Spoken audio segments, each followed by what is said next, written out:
Greetings, church and friends of the church. This is the scripture lesson and sermon from the April 3rd, 2022 worship gathering of the Valley Forge Presbyterian Church community. It's from the first letter of Peter, the first 5 verses of the 5th chapter. So the author writes, "Now, as an elder myself and a witness of the sufferings of Christ, as well as one who shares in the glory to be revealed, I exhort the elders among you to tend to the flock of God that is in your charge, exercising the oversight, not under compulsion, but willingly, as God would have you do it, not for sordid gain, but eagerly. Do not lord it over those in your charge, but be examples to the flock. And when the chief shepherd appears, you will win the crown of glory that never fades away. In the same way, you who are younger must accept the authority of the elders. And all of you must clothe yourselves with humility in your dealings with one another. For God opposes the proud, but gives grace to the humble." So in this episode, we're continuing a series of reflections on this first letter of Peter, written originally to encourage Christians who are living in places that were not operating by Christian ethics or norms or expectations, social structures.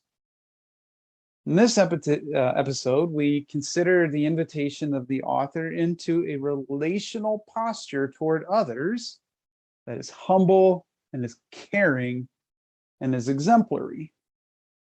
So the author talks about Christians in this part of the letter at 2 different places in their journey of Christian faith.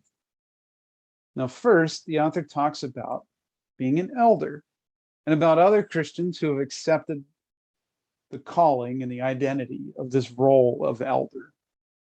So the word elder in Greek is an important one to me and to the church I serve and to the denomination I serve. It's the word presbyteros, from which we get the word Presbyterian. So a presbyteros, an elder, is not a person of a certain advanced physical age. Anyone older than some number of years that we designate as the beginning of being elderly physically. Rather, a presbyteros, an elder, is someone who's grown enough spiritually to accept the calling to lead others in the way of Jesus. Someone who's able to preside over the life of the church with wisdom. Someone who has a closeness in heart and mind to the heart and mind of Jesus, such that she or he is able to join in this work of discerning what Jesus would have us as the church to be and to do. So in our denomination, our congregation, we have this particular title of elder. It's a title of function, not a title of age or status. And with that title comes a set of responsibilities. Now, right now in our particular congregation, there are 9 particular members that serve with this title of elder, seeking to fulfill the function and responsibilities that come along with it. Does this mean that these 9 persons are the only elders in our community, as the author talks about elders? Well, by a limited definition based on our institutional order and authority, yes, they carry this title of elders, but again, this isn't what the author of this letter was talking about. That's too narrow a consideration of being a presbyteros. Consider again the descriptors of an elder, a presbyteros: the ability to lead others in the way of Jesus, to discern his will and way in our context, offering wisdom to the church. This could be someone of any age, any gender, any race or color, any orientation, who's matured in their Christianity, who has a closeness of heart and mind to the heart and mind of Jesus. Now, Lynn Kopacki, the director of discipleship and Christian education in our community, and I have spent some time recently with 5 confirmation students, high school students. And we can tell you that as they responded to these reflection questions of how they understand God, how they understand Christ, as they talked then about why it might be that the actions and attitudes of the church are often not displaying a closeness of heart and mind to that of Jesus, why the actions and attitudes of the church are sometimes very different from the faithful and constant guidance and benevolence of the God whom we worship, from the loving and forgiving and accepting compassion of Jesus whom we follow. We had to acknowledge that they may not be our seniors physically, but they could be our elders, if we're willing to hear the wisdom and the guidance that they offer regarding the way of Jesus in our midst, in our community.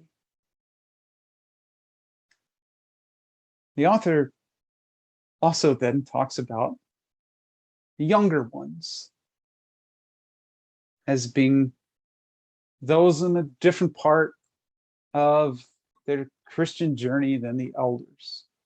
And the word for younger ones in Greek is the word neos, which would more literally be translated as new rather than young, as it's a word used to describe something that's recently discovered or on the scene, something that hasn't yet grown or developed fully. And so similar to elder, this word is not specifically about physical age. The younger ones to which this letter refers are not any and all persons younger than some number we designate as the end of youth and the beginning of the adult or the elder years. Rather, if an elder is someone of any age who's developed a mature Christian understanding, then a neos, a younger one, is someone of any age who has a Christian understanding that's incomplete, that's not yet fully formed or developed. Now, this can often be a function of time or tenure spent considering the ways of Christianity, but not always. Sometimes we can lose sight of the center of our Christian faith and hope and love, while someone brand new or of a much shorter tenure in the life of a particular congregation can be much closer to that center of trusting faith, abiding hope, unconditional love for God and neighbor. Maybe we can think of times when we ourselves have been more like a presbyteros, and other times when we've been more like a neos. One of the clues we get in this invitation is that if we're seeking to guide and shepherd and care for others, if the focus of our Christianity is outward, then we are demonstrating the ability to live as a presbyteros. And if we are seeking to be guided and shepherded and cared for, if the focus of our Christianity is inward to the self, we're more in the neos phase. So no matter our age or tenure, we're all invited to consider what the author shares with the presbyteroi and the neoi of the first church of Jesus. The first elders are to tend to, other translations say to shepherd, the flock of God's people who are or could be in our care. Tending to and shepherding means guiding and seeking the well-being of the flock. We're to exercise oversight, which is a Greek word that doesn't mean controlling or dictating or micromanaging as if there were a hierarchy and our goal was to get them to serve our will as being higher up than them.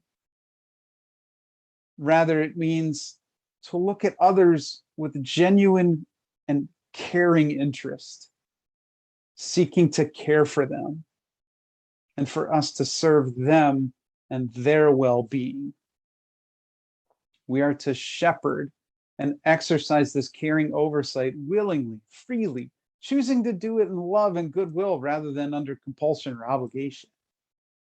We're to guide and care for others, not for our own gain, not because of what we get out of it, either individually getting some sense of desired power, authority, acclaim, whatever, having people beholden to us, or corporately as church communities seeking to guide and lead people for our collective gain as an institution as they give money or do work for us.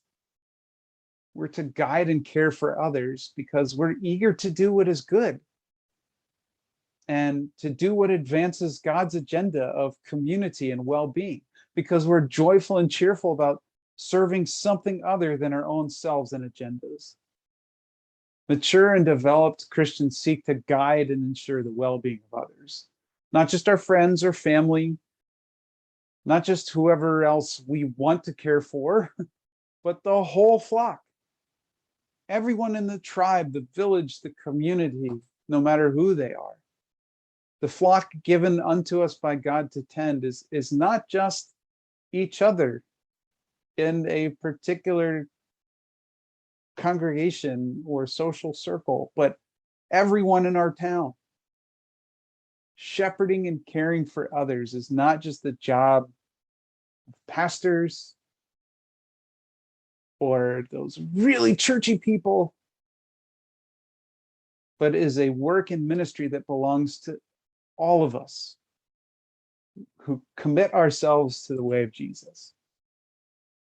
The people we encounter in our homes, our workplaces, our schools, our neighborhoods, our community are members of God's flock, and some of them are in your charge. Pastors can't go with all others to work or school or wherever to kind of tag in on the shepherding and caring. That is yours to do, as you are a presbyteros and not a neos.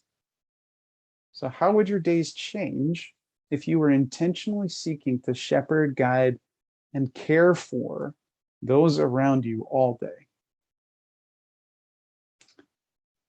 Well, the author then cautions us, when we grow into and accept this identity as presbyteros, when we realize that God is wanting and able to work through us in order to shepherd and care for others, that we are not to act as though we're exercising the lordship over those in our charge. So again, tending does not mean controlling or dictating. We're not to think that we have all the answers and that our goal is to just impose our way of understanding or our way of gathering, our way of worshiping, our way of living on all others. We're shepherds, not lords. We're caregivers, not judges or police. In our relationships with those we seek to serve and having God's good and loving will of peace and justice work through us for their sake, we must be careful not to allow the imposition of our will and desires upon them, rather than trying to force others to fit into our way, as though that were our goal, to assimilate others to our way, either the Valley Forge way or whatever community of Christianity you're a part of. Rather than that, we're to focus on embodying the way of Christ and offering an example for all others to follow, so that they might know that the point of Christianity is not just to adopt the same practices and forms and beliefs and habits as us, but is finding their own unique way to live with Christ-like, loving, open hearts toward others, seeking for their lives to participate in God's work in the world. The author then encourages the younger ones, those whose Christianity is not yet fully formed to the point that their focus is being drawn outward, that they are to accept the authority of the elders, to accept the invitations, the guidance, the teachings, the gentle challenges and corrections. And the implication, which we all know because we're all human with the same self-defense mechanisms within us, is that we must not let pride and ego prevent us from hearing and accepting the opportunity to change, to be reformed, and to grow. We all know others who invite us to move the focus of our Christianity even further away from the self and its desires and preferences and outward toward others in Christian love deeds. And so the bottom line here is the invitation the author makes to all of us, whether we at this particular time, for various and complex reasons, are functioning as a Neos Christian with a focus on the self, or a presbyteros Christian with a focus on our calling to guide and care for others, no matter what part of our journey we're on, we are all to clothe ourselves with humility. We are never to think that we have it all figured out, either seeking to guide and shape others in accordance with our ways because we're convinced that we have it all figured out, or refusing to hear and accept the invitation to adapt or to change or to be reformed by the guidance and care of others because we're convinced we have it all figured out. Rather, we're never to think that highly of ourselves, knowing that the chief shepherd, Jesus, whom we call Lord, will always have more invitations for all of us to grow and to change and to be reformed, because none of us is perfected. None of us is complete in our Christianity.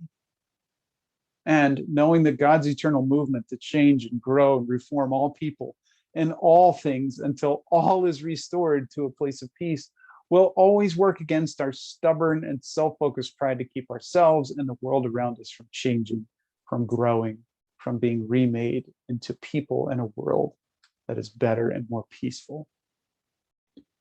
And so let us all seek the grace of humility, that we might help one another to grow always by the guidance and care of the chief shepherd, to turn our focus away from our own selves and toward guiding and caring for the flocks that God seeks to place in our charge. Every day, every moment, every opportunity. Take care, be well, and peace to all.